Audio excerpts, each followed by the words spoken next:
Moi, j'attire l'attention des gouvernants, des gouvernements. Il faut qu'on change le système de gouvernance en Afrique. Il faut que ceux qui nous gouvernent s'intéressent un peu à la situation de sa population, de ces jeunes. Ces jeunes-là, quand on les abandonne, quiconque viendra peut les utiliser. Oui. Quiconque. Puisque cette fois-ci, comme un exemple précis en Sierra Leone, celui qui est venu les utiliser, c'est une personne sortie de nulle part. Oui. Un quiconque, Fodé Sankoh, que je dis souvent qu'il n'a même pas de cerveau, il n'a même pas le niveau, il n'a pas d'études, il n'a rien. Même dans l'armée, jusqu'à son âge, jusqu'au moment où il formait ce truc pour venir agresser, il n'avait que le grade de caporal. Mais ce qui est quand même troublant, parce que ça c'est quand même troublant, c'est que en même temps vous dites faire attention, là je suis bien d'accord avec vous, faire attention, mais ceux qui viennent s'accaparer de ces jeunes pour les manipuler et autres, comme vous donnez le cas de Fodé Sankoh, c'est pas quelqu'un de brillant, mais les plus brillants d'entre nous, parmi nous, dans nos pays, qui ont en charge de gérer nos pays, ne répondent pas aux besoins non plus de la population. C'est pourquoi il est intéressant. Moi, j'invite tout le monde à lire le roman. Oui. Surtout ceux qui nous dirigent. Peut-être il peut avoir quelques pistes de réponse. Oui, vous avez... On sache que ce n'est pas la guerre dans un pays. La guerre, c'est-à-dire, quand ça commence là, on ne sait même pas qui l'a commencé. Mais quand vous voyez sa progression, vous allez dire, mais qui a le... C'est l'œuvre de qui ça? Parce que ça devient gigantesque. Pourquoi? Surtout, j'ai pris l'exemple sur un feu de brousse. Feu de brousse, ça commence là, avec une petite allumette. Oui. Vous voyez? Et après, ça fait des ravages. Puisque la forêt est déjà préparée à ce qu'elle soit dévorée par le feu, ça va devenir gigantesque.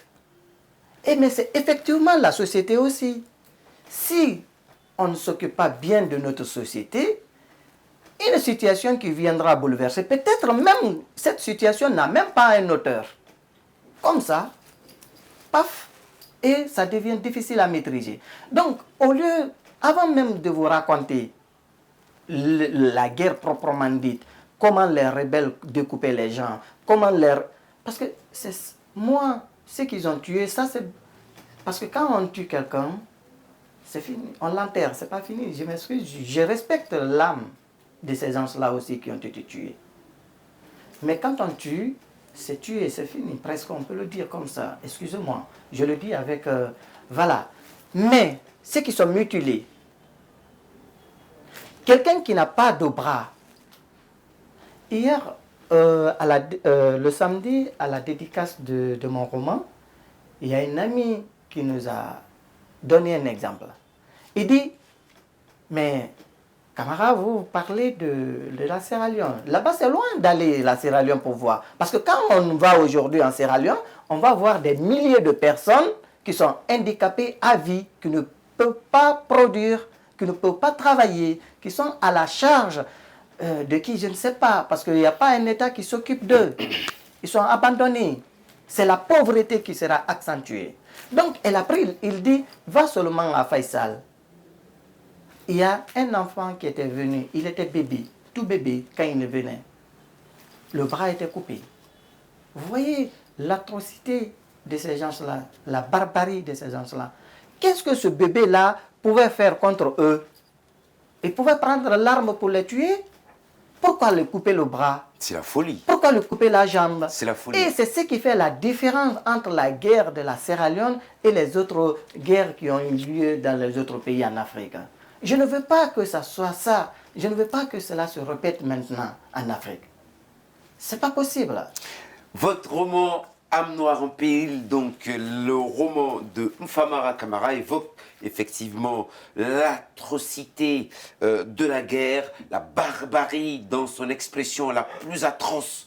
Donc comme la Sierra Leone l'a connu, il est question aussi de cela dans ce roman. Je veux dire, je suis pas friand de sujets sur la guerre, mais ça reste intéressant et important que vous ayez pensé à nous plonger dans cette dure et cruelle réalité que la Sierra Leone a connue, pour nous rappeler effectivement, attention, attention, attention, c'est ça aussi, âme noire en péril.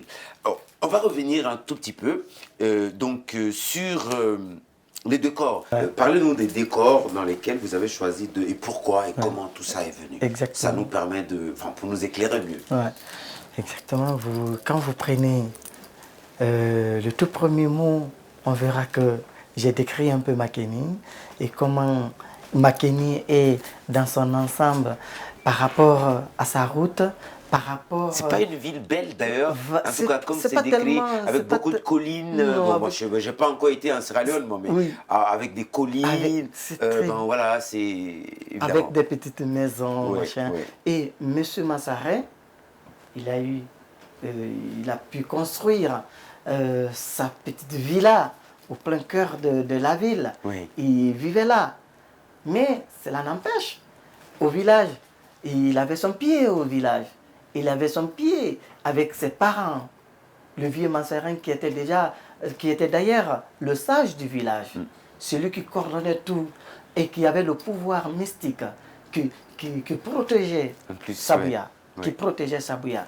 C'est pourquoi dans l'avion même, quand Boulboul et son ami parlent de l'Afrique et ses intellectuels, il dit, mais attention, moi, je suis fier de mon grand-père parce que je le vois en tant que protecteur de l'Afrique. Oui. Alors que ces intellos, ils sont là en train de chercher leur tête, ils sont là en train de s'enrichir, ils sont là en train de nous mentir. Voilà, vous voyez un peu entre la différence entre ces deux mondes-là. Donc, c'est ce que j'ai essayé un peu de décrire. Mais de toute façon, son papa qui était un peu riche, qui a un peu les moyens nécessaires, il n'a pas oublié. Donc, cela veut dire qu'on peut être moderne, africain. Cela ne dérange absolument rien à nos cultures, à nos valeurs. Il faut juste les prendre en compte et faire avec. Parce que les deux peuvent bien cohabiter, peuvent vivre ensemble. Oui. Voilà. Justement, ce que je voulais vraiment comprendre, c'est les décors et les liens entre les décors. Oui. Makeni et Sabouya, ça va. C'est la ville où habite Mansaré, mais il vient du village de Sabouya, ça on a compris. Qu'est-ce qui explique le fait d'avoir choisi, on suppose que c'est pas un hasard, que Boulboul soit parti étudier aux États-Unis, et les États-Unis, le lien entre les États-Unis et la Sierra Leone, Makeni et tout le reste. Oui, parce que la Sierra Leone, c'est un pays anglophone. Aujourd'hui, les Africains, nous avons aussi cette petite complexe. Tous les Léonais pensent que quand tu étudies aux États-Unis, tu es bien. C'est le top des tops. Voilà, c'est le top des tops. Voilà, surtout que son papa, le monsieur Massaré, il sillonne, il va à Boston, il achète les marchandises, machin, il côtoie Chicago. Vous voyez, donc il est dans ce milieu-là. Oui. C'est le symbole de la réussite, voilà. Entre guillemets, voilà. Donc, du point de vue sierra-léonais. Exactement. Et voilà. Parce que c'est le modèle, c'est la référence, c'est la métropole. Donc, voilà, c'est là-bas qu'il faut aller étudier. C'est comme il fut un temps, en Guinée, aussi, on dit, il a étudié à la Sorbonne. Oui. Vous voyez, c'est la Guinée, c'est plutôt la France. Et la Sorbonne, ce serait voilà. Ce serait vraiment top des tops. Oui. Donc ça aussi, j'ai ressorti, c'est juste pour sortir, pour voir, pour dénoncer cette complexité que l'Afrique. Oui. Il ne faut pas qu'on soit complexe. Oui. Il pouvait laisser sa fille étudier en Sierra Leone. Oui. Il pouvait, avec leurs moyens, ils n'ont qu'à se donner les moyens pour qu'ils puissent former les cadres compétents sur place. Il faut, parce que regardez. Quand il va étudier aux États-Unis, et ça devient compliqué pour elle de se retourner. Parce que les moyens avec lesquels elle va côtoyer dans ses études, sur lesquels les objets sur lesquels elle va étudier, le monde qu'elle va étudier, ce n'est pas la Sierra Leone qu'elle va étudier. Non, ce n'est pas l'Afrique qu'elle va étudier. Non, c'est les États-Unis. Voilà. Et maintenant, le problème... C'est un décalage. Voilà, le problème. Ouais, elle peut bien venir en Sierra Leone. C'est ça la difficulté. J'ai ressorti. Pourquoi les cadres qui vont étudier dans ces pays-là ne reviennent pas? Vous avez fait l'école primaire au collège de Tafori. Ouais. Je parle de vous. De Kondeta. Voilà, l'école primaire, oui. C'est le collège qui est collège Tafori. Voilà, justement. L'école primaire de Kondeta 1 d'ailleurs. Et puis ensuite, vous avez été au collège de Tafori. Je suppose que vous êtes guinéen, vous n'êtes pas sierra-léonais. Non. Alors, qu'est-ce qui explique le choix d'avoir écrit sur la Sierra Leone? Avez-vous déjà vécu là-bas ou comment? C'est juste vraiment une petite question de passage. Oui. Effectivement, on devrait même commencer par ça. Oui. Qu'est-ce qui m'a motivé par rapport à me lancer dans ça? Vous savez, c'était en 96. Bon, on peut terminer là où on peut commencer. Ah, Hein, c'est pas grave. C'est un échange. C'est en 96. En 96, je suis parti en vacances chez mes grands-parents là-bas parce que je suis originaire de Laya. C'est un petit village de Forikaria. Oui. C'est juste à la frontière entre la Sierra Leone et la Guinée. D'accord. Quand je suis parti là-bas, en ce moment, ça trouvait qu'ils étaient en guerre. Et les réfugiés sont venus à Laya. Vous voyez? Donc, étant vacancier, en ce moment, je faisais la 12e année. Je venais au camp des réfugiés. Je voyais, j'étais attristé. Quand je vois les femmes, quand je vois les hommes, quand je vois les enfants, ils n'ont plus de parents. Ils sont tous abandonnés, en train de crier, ils sont perdus, il y en a qui sont traumatisés. Parce que le traumatisme de la guerre, ce n'est pas seulement physique. Il y en a aussi qui étaient vraiment traumatisés dans leur tête. C'est fini, leur vie était bougée. Donc, quand je voyais tout ça, je m'intéressais, je me promenais. C'était difficile. Mais dans ça, j'ai eu la chance de rencontrer le jeune Dounia, l'enfant Dounia. Il n'avait qu'environ 15 ans. C'est lui. Je causais avec lui. Il était un peu timide, il ne bavardait pas beaucoup. Mais au fil du temps, parce que je le rendais visite là où, dans le truc. Donc, il me parlait. Le premier jour, quand il a commencé, il a beaucoup raconté. Mais puisque je n'avais pas de stylo, je n'étais pas préparé ce jour-là. J'ai dit, bon, tiens, le lendemain, j'ai pris un stylo, j'ai pris une feuille, je suis venu rencontrer le petit. Pour prendre des notes. Voilà, pour prendre des notes. J'écrivais, jusqu'à ce que j'ai du début jusqu'à la fin. Voilà. Mais après, quand je suis rentré à Kindia, j'ai commencé à écrire. Donc c'est ainsi que je me suis intéressé. Je ne suis pas de la Sierra Leone, mais puisque cette guerre-là, la Guinée a payé. Oui.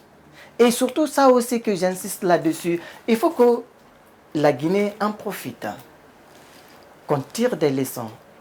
Et ce roman, on dit, il y a d'autres qui me disent que non, c'est un livre d'histoire. Et une histoire vraie. Parce que tout ce que j'ai décrit, quand ceux qui ont vécu, ils peuvent en témoigner. Ils disent, ah oui, c'était fait là. Ah oui, quand le petit, quand on a pris, on l'a envoyé à Donka, à l'époque, ceux qui travaillaient, ils sont témoins. Ils disent, ah oui, oui, c'est vrai. C'est ça l'importance. Je ne suis pas littéraire, rien. Je me suis vraiment emporté parce que j'ai vu l'Afrique en train de souffrir. J'ai dit, il ne faut pas que ce qui s'est passé là se répète ailleurs. Et pour ça, il faut qu'il y ait de la mémoire. Et cette mémoire-là, c'est ce roman.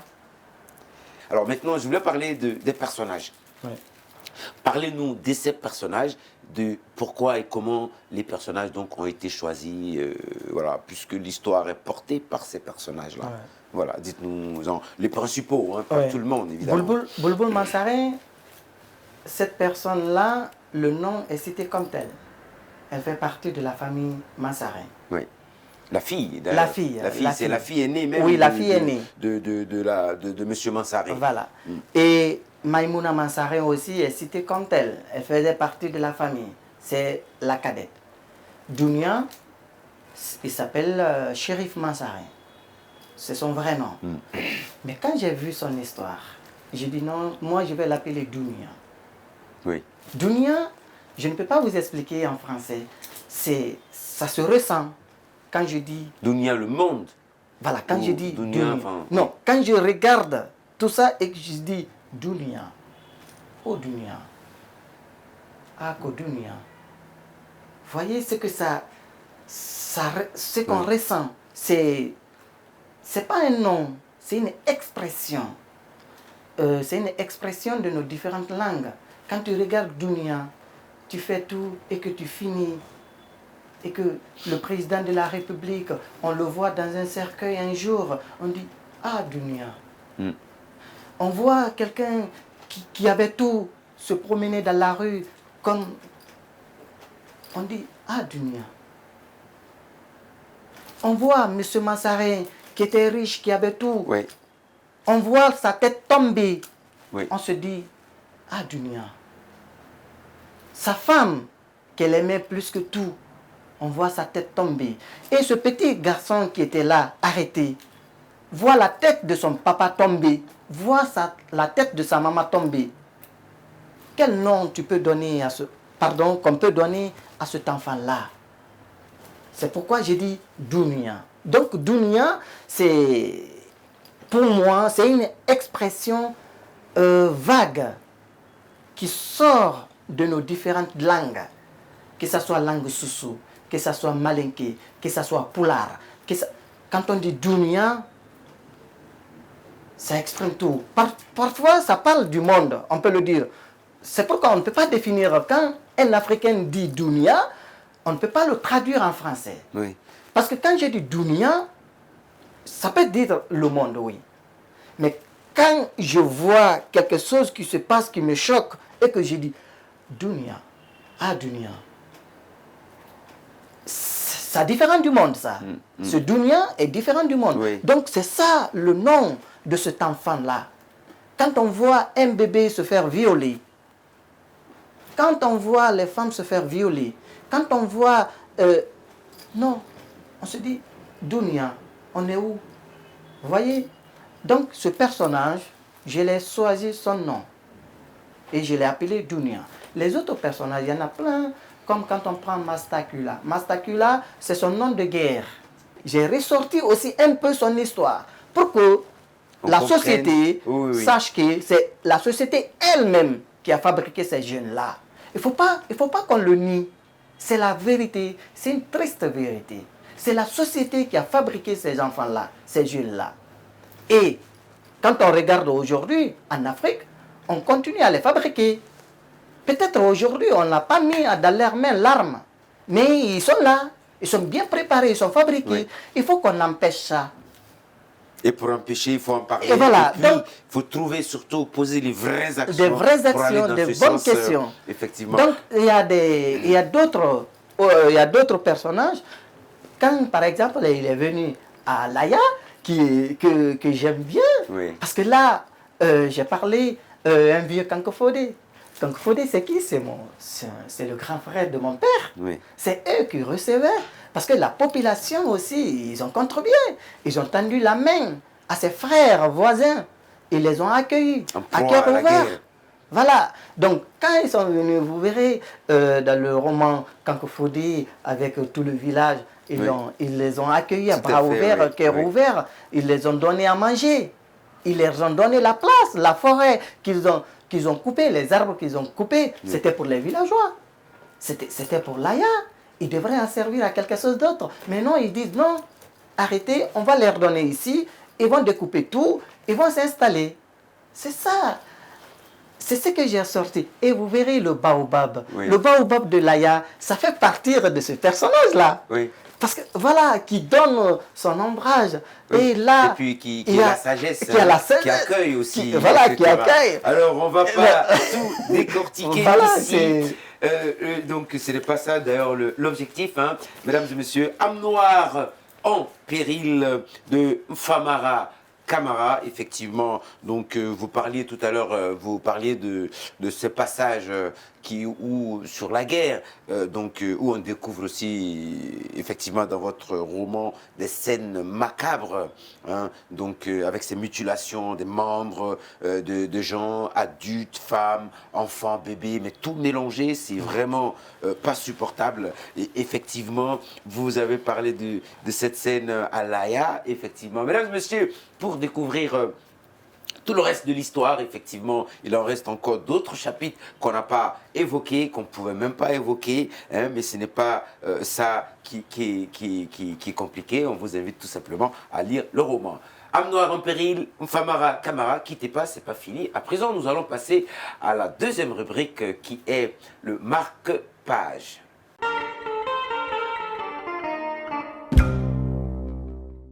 Page 137, pour continuer. Kiridi sans arrêt enchaîna. La méchanceté de l'homme a dépassé la limite. Makeni est ma ville natale. Mes grands-parents sont nés là-bas et enterrés là-bas. Mes deux parents ont été tués là-bas et abandonnés là-bas.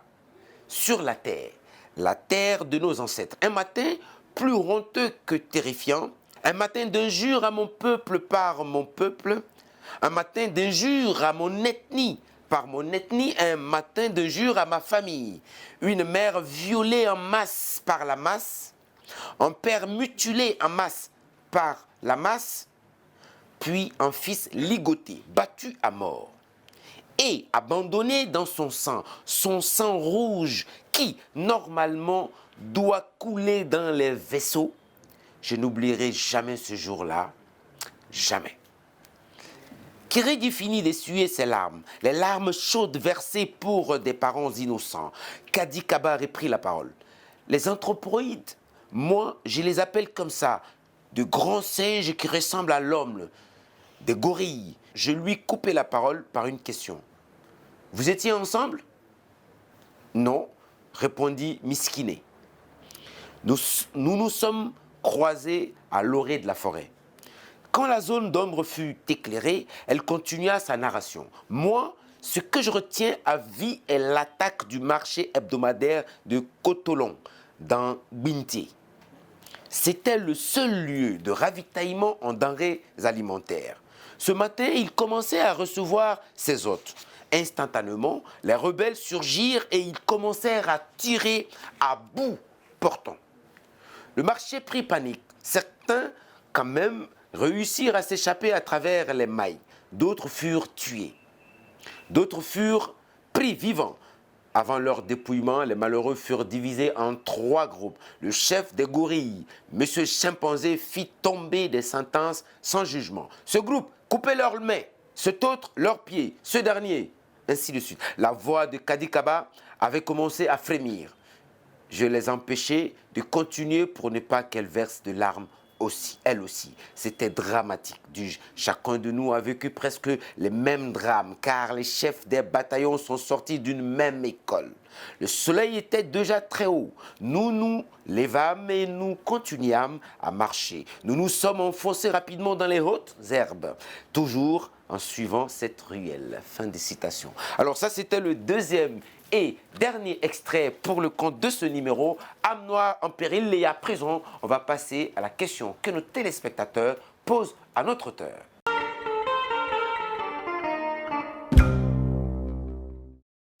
Monsieur Famara Camara, bonjour. Bonjour, monsieur Moi, Koné. ma question est la suivante. S'il vous était demandé de résumer votre roman en 3 phrases, que diriez-vous? 3 phrases. Ça serait un peu difficile, mais je dirais tout simplement que Âme noire en péril, c'est une alarme. Attirer l'attention des Africains sur ce qu'ils sont en train de faire, qui met en danger l'Afrique et les Africains, tel que la guerre. Dire en une phrase, la guerre, elle n'est pas bonne. On ne doit pas la faire. Surtout la guerre civile qui enterre les Africains. C'est pas bon. Monsieur Famara Camara, bonjour. Bonjour, Monsieur Koné. Moi, je voudrais vous poser la question suivante. Ouais. Quel est le message, parmi tous les messages qui se trouvent dans votre roman, que vous voulez mettre en avant?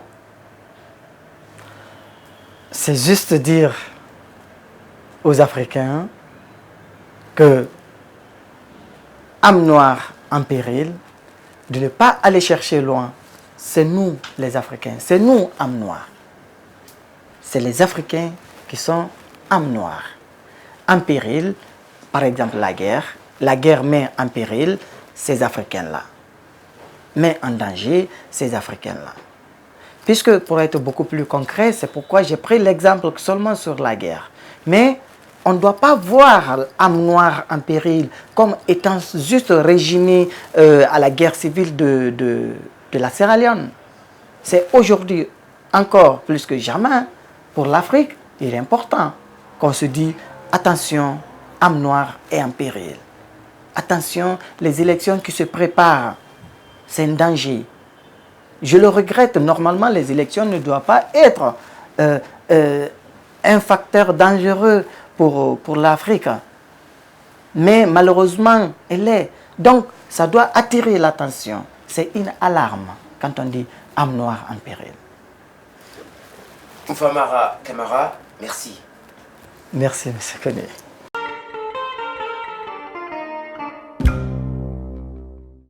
Mesdames et messieurs, merci de nous avoir suivis de bout en bout avec âme noire en péril de Mfamara Kamara. Je vous dis à la prochaine pour un autre numéro donc de parenthèse, cette fois-ci avec une histoire du royaume du Kenya avec Innov Édition. Mesdames et messieurs, au revoir.